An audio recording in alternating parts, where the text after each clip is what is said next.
Hello aspirants, आपका स्वागत है द मीनिंगलेस क्लासेस में। Finally wait is over. 2 नवंबर 2025 को आपका टीओ एटीओ का एग्ज़ाम होगा। अगर अभी भी आपको डाउट है कि एग्ज़ाम की लास्ट डेट कब है, एलिजिबिलिटी क्या है, क्वालिफिकेशन क्या है और क्या पेपर का पैटर्न है और क्या सिलेबस है, तो आप मेरी ये वीडियो जाके देख सकते हैं यूट्यूब पर। Why I am posting this videos and क्यों एचसीएस एस्पिरेंट्स को ये एग्ज़ाम देना चाहिए, चलिए जानते हैं। प्रीलिम्स पेपर जो होता है, टीओ एटीओ पेपर वन और एचसीएस का पेपर वन जनरल स्टडीज, वो एक सिमिलर पैटर्न पे बेस है, जिसमें जनरल स्टडीज, जीके और जनरल साइंस के बारे में पूछा जाता है। यह एक रियलिटी चेक होगा एचसीएस एस्पिरेंट्स के लिए। वो अपनी एचसीएस प्रीलिम की तैयारी को टेस्ट कर पाएंगे और वो भी एग्जाम मोड में। इस वीडियो का ऑब्जेक्टिव है टीओ एटीओ का प्रीवियस ईयर पेपर को एनालाइज करना, जो 2011 में हुआ था। किस सब्जेक्ट से कितने क्वेश्चन आए थे और कितने मार्क्स के आए थे, और ये जानेंगे अब हमारी क्या अप्रोच होनी चाहिए। चलिए जानते हैं। पहले ये एग्जाम सब्जेक्टिव फॉर्म में होता था, अब फर्स्ट टाइम ऑब्जेक्टिव टाइप में होगा। इसमें सीसेट क्वेश्चन नहीं आएंगे, सिर्फ जीएस होगा। 2011 में टोटल 10 क्वेश्चन आए थे, वो भी 100 मार्क्स के। बट अब तो पेपर एमसीक्यू टाइप होगा, तो क्या इस पेपर को एनालाइज करने का कोई रेलेवेंस है? चलिए जानते हैं। जब मैंने पेपर को अच्छे से एनालाइज किया, क्वेश्चंस को subject and marks wise arrange किया, तो ये पाई चार्ट फॉर्म हुआ। आप देख सकते हैं कि सिर्फ इकोनॉमिक्स एंड स्कीम से 45% पेपर आया था। But why? क्या इस बार भी economics and scheme section important रहेगा? Answer is yes. Because TO जो कि ट्रेजरी ऑफिसर होता है, जिसको हम कोषाधिकारी भी कहते हैं, वो वर्क करता है under the financial department and responsible for pension, revenue, expenditure, सब treasuries details to financial department. So economy is important, but we also have to prepare for other subjects because 55% paper वहाँ से आता है। Example polity, your schemes and all, science. So जैसे कि आप जानते हैं कि पेपर ऑब्जेक्टिव टाइप होगा, तो आप जरूर एचपीएससी के एचसीएस एग्जाम के प्रीलिम्स के पेपर को एनालाइज करें। मैंने अपनी complete HCS prelims PYQ series में 10 साल के पेपर को सब्जेक्ट वाइज एनालाइज किया है। आप जाकर देख सकते हैं और पीडीएफ को इस टेलीग्राम चैनल से डाउनलोड कर सकते हैं। अब हम subject wise one by one questions को एनालाइज करेंगे। हमारा ऑब्जेक्टिव क्वेश्चंस के आंसर्स को जानना नहीं है, बल्कि इंपॉर्टेंट टॉपिक्स को फाइंड आउट करना और एक अच्छी स्ट्रेटजी बनाना हमारा ऑब्जेक्टिव है। सी दिस एट्थ क्वेश्चन और given on the types of planning in India, जिसमें आपको given different types of planning given है, उनको आपको डिफाइन करना था। अब ऑब्जेक्टिव टाइप क्वेश्चन आएगा तो ये नहीं पूछा जाएगा। अनदर क्वेश्चन सी कि गवर्नमेंट एफिशिएंसी स्कीम्स कौन कौन सी थी ड्यूरिंग द 11th प्लान, यानी कि 11th प्लान का स्पेसिफिक आपसे पूछा गया। हालांकि अब हमारे पास नीति आयोग है, जो कि उसके पास अपनी खुद की स्कीम्स है, like aspirational district program, Atal innovation mission.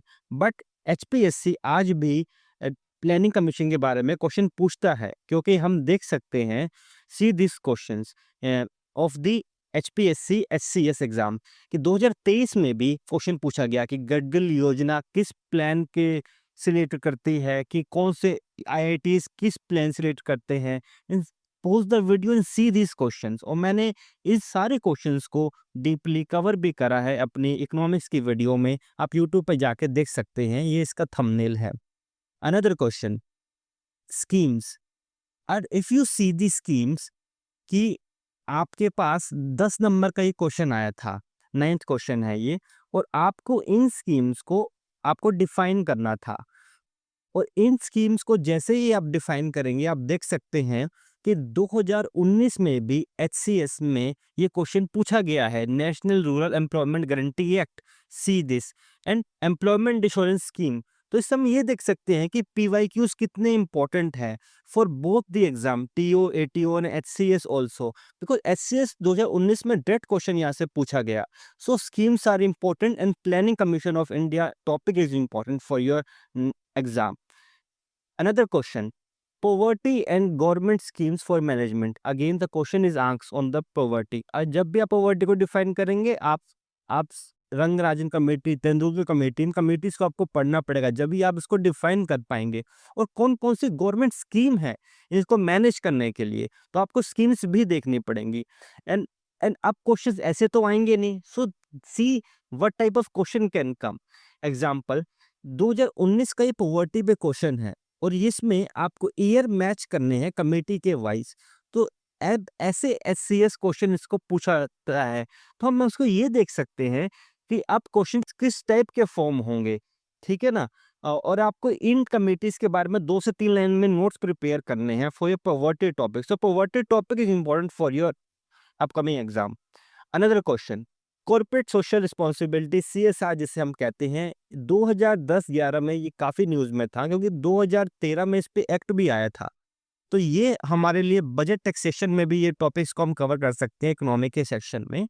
तो लेकिन अब क्वेश्चन कैसे आएंगे, see this question of 2024 corporate डेब्ट मार्केट डेवलपमेंट फंड के बारे में 2024 में एचसीएस ने ये क्वेश्चन पूछा। तो अब हमें करंट ओरिएंटेड क्वेश्चंस को प्रिपेयर करना है, तो हमें ये स्कीम्स भी देखनी है कि गवर्नमेंट की क्या चल रही हैं अब के टाइम में। जब आप इस टॉपिक को प्रिपेयर करें, बजट एंड टैक्सेशन में ये कवर होगा।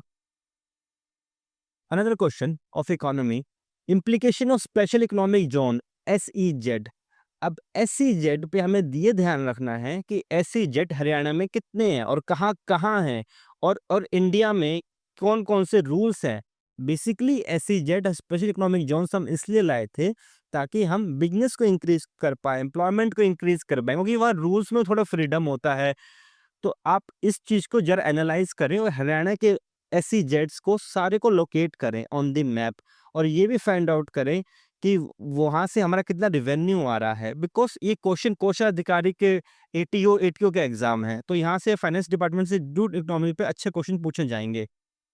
Another question, social security and management in India. वही सोशल सिक्योरिटी कहाँ से होएगी, हमारी इकोनॉमी तो बजट ही तो मैनेज करेगा इन सब चीजों को। सो अगेन एम्प्लॉयमेंट, ईपीएफ पे क्वेश्चन, नेशनल पेंशन स्कीम, सो ये सब रिपीटेड टॉपिक्स हैं। और अगर आप इन क्वेश्चंस को देखें तो इन टॉपिक्स वाइज आप इकोनॉमी को अपनी अरेंज कर सकते हैं। एग्जांपल, बेसिस ऑफ इकोनॉमी अब आपको पता होनी चाहिए, मॉनेटरी पॉलिसी, जीडीपी एटसेट्रा पे क्वेश्चन पूछे जा सकते हैं।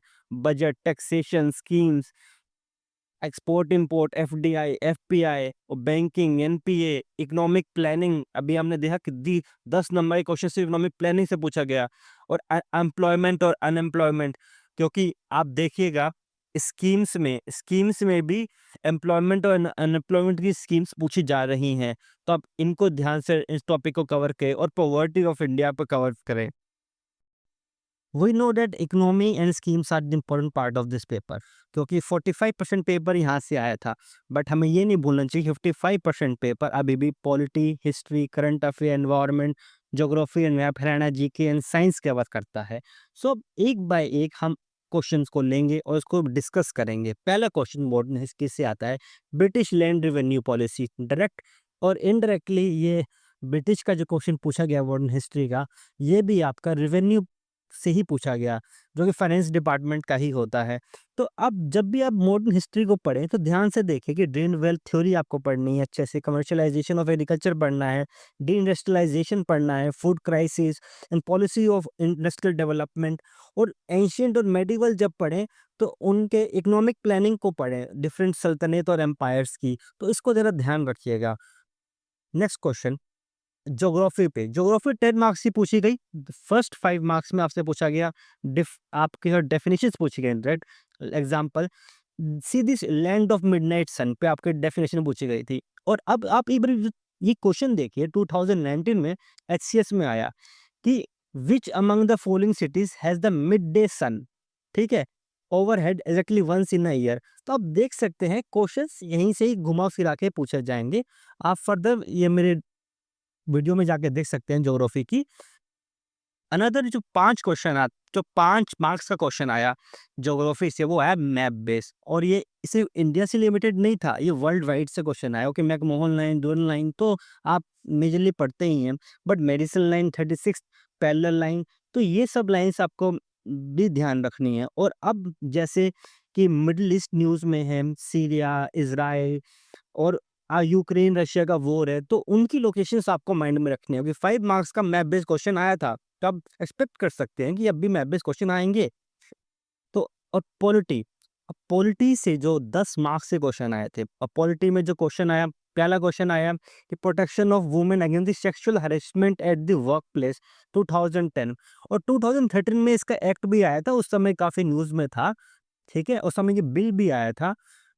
और अनदर क्वेश्चन फिर सुप्रीम कोर्ट से आया, अयोध्या बाबरी मस्जिद डिस्प्यूट, इलाहाबाद हाई कोर्ट का वर्डिक्ट आया था 2011 में, 2010 में। तो आप देख सकते हैं कि क्वेश्चंस करंट अफेयर बेस रहे पॉलिटी के भी और सुप्रीम कोर्ट के रहे। लेकिन अब अगर आप पॉलिटी तैयार करें तो ज़्यादातर आप फंडामेंटल राइट्स, डीपीएसपी इसको अच्छे से प्रिपेयर करें, और सुप्रीम कोर्ट जब पढ़ें तो उसकी उसके आर्टिकल्स को ध्यान रखें, फ्रॉम 142 आर्टिकल एग्जाम्पल। और ये भी ध्यान रखें कि गवर्नर कैसे न्यूज़ में है अभी, और प्रेसिडेंट और वाइस प्रेसिडेंट एग्जाम्पल, अभी वाइस प्रेसिडेंट ने इस्तीफा दिया, तो आप उसके बारे में उस टॉपिक को थोड़ा ध्यान रखें, क्योंकि पेपर में जो क्वेश्चन आए थे ना, दोनों क्वेश्चन पिछली बार भी न्यूज़ से रिलेटेड थे। तो अब आप ध्यान रखिए, इलेक्शन कमीशन का एसआईआर ऑफ बिहार न्यूज़ में है, तो इसको थोड़ा ध्यान रखिएगा। साइंस सेक्शन 10 नंबर के क्वेश्चन यहाँ से आए थे। क्वेश्चन बहुत सिंपल थे, डायरेक्ट डेफिनेशंस थी जो आपकी गिवन है आपकी एनसीईआरटीज़ में, बट आपको प्रिपेयर करना पड़ेगा। आप इस एग्ज़ाम के लिए फिजिक्स, केमिस्ट्री एंड बायोलॉजी तीनों प्रिपेयर करने पड़ेंगे, आपकी एनसीईआरटीज़ में गिवन है, आप लूसेंट से भी पढ़ सकते हैं। मैंने अभी तक बायोलॉजी के क्वेश्चन कवर करे हैं एचसीएस के, आप जाकर देख सकते हैं। सून मैं इस वीक के अंदर आपका फिजिक्स और केमिस्ट्री क्वेश्चन भी कवर कर दूँगा, ठीक है? The questions from environment, environment से अभी तक 5 नंबर का क्वेश्चन पूछा गया है।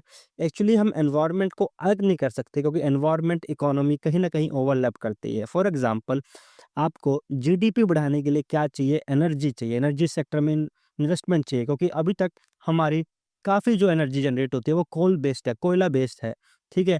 और हमारे प्रधानमंत्री जी ने और हमारे इंडिया की खुद की कुछ टारगेट्स हैं, जैसे कि net zero carbon emission by 2070। तो इसके लिए गवर्नमेंट को, हरियाणा गवर्नमेंट को, इंडिया गवर्नमेंट को कुछ स्कीम्स लानी पड़ेंगी, गवर्नमेंट पॉलिसीज़ लानी पड़ेंगी, जो कहीं न कहीं हमारी इकोनॉमी से रिलेटेड होगा। तो ऐसे न्यूज़ को, ऐसे टॉपिक्स को ज़रा ध्यान से पढ़ें जब आप उनको प्रिपेयर करें। आप इस क्वेश्चन को भी देख सकते हैं जो एचसीएस प्रीलिम्स में पूछा गया, कि सीओपी 2026 में हमारी जो ग्लास जो समिट हुआ था, उसमें हमारी क्या कमिटमेंट थी? ठीक, इस पे वैसे क्वेश्चन पूछा जा सकता है। करंट अफेयर 10 नंबर का क्वेश्चन पूछा गया, स्पेशली स्पोर्ट्स से। वैसे तो करंट अफेयर हर सब्जेक्ट के साथ ओवरलैप है, हम ये नहीं कह सकते कि सिर्फ 10 नंबर के क्वेश्चन करंट अफेयर से पूछे गए, क्योंकि अभी हमने देखा पॉलिटी, एनवायरनमेंट, इकोनॉमी सबसे ओवरलैप होके आएंगे। लेकिन अगर हम करंट अफेयर स्पेशली स्पोर्ट्स के लिए जाएं, हाँ 10 नंबर के क्वेश्चन पूछे गए थे। तो आप देख सकते हैं कि इतना इंपॉर्टेंस है स्पोर्ट्स का यहाँ पे। और एक सैम्पल क्वेश्चन है, इसको ट्राई कर लीजिएगा। नेक्स्ट, हरियाणा जीके से 5 नंबर का क्वेश्चन पूछा गया और डायरेक्ट पूछा गया कि आपको फेमस पर्सनैलिटीज़ के बारे में कुछ लिखना है। सो आपको हरियाणा की जो मेजर पर्सनैलिटीज़ है उनको लिस्ट डाउन करना चाहिए, और इसके साथ-साथ हरियाणा का बेसिक कल्चर, उसकी ज्योग्राफी और जो बेसिक हिस्ट्री है वो ज़रूर पता होनी चाहिए, ताकि ईज़ी क्वेश्चन आप मिस ना कर पाएँ। And so now you prepare your own strategy. अब आपको अपनी खुद की स्ट्रेटजी बनानी चाहिए इस पेपर को एनालाइज़ करने के बाद, जो कि आपकी वीकनेस और स्ट्रेंथ के ऊपर बेस होंगी। अप्रॉक्स 79 डेज़ अब रह गए हैं। So study hard and win.